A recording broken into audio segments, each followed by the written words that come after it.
Na internete, ktoré údajne podporuje ruská vláda, prehovorila blogerka, ktorá bola ešte nedávno jeho súčasťou. Podľa nej má Putin tzv. Armádu trolov, ktorým platia za to, že na internete šíria nepravdivé informácie a manipulujú verejnosť. Vo veľkom sa to vraj dialo počas ukrajinského konfliktu, ale aj teraz pred americkými voľbami.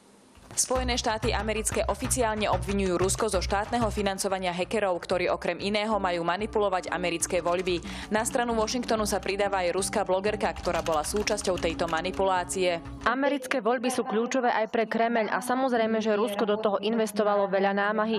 Preto fungujú tieto trolie firmy. Vôbec o tom nepochybujem. Ľudmila tvrdí, že ona sama pracovala ako internetový troll. Podľa jej slov ju Moskva platila za to, že pri začiatku ukrajinského konfliktu šírila na internete nepravdivé informácie. Priestory, kde títo platení blogeri pracujú, sa majú nachádzať v Petrohrade. V 12-hodinových zmenách tam zamestnanci velebia Kremeľ a znevažujú jeho nepriateľov. Je to veľmi sofistikovaná a premyslená metóda. Bežný užívateľ ju nerozozná, ale je to platená propaganda, vymývanie mozgov, ktoré núti ľudí veriť klamstvám, ktoré šíri Kremeľ. Podľa Ľudmily má takto Moskva zneužívať silu internetu nie však na šírenie demokratických názorov, ale naopak na ich podkopávanie. Jana Botová, televízia JOJ. Výrobnú halu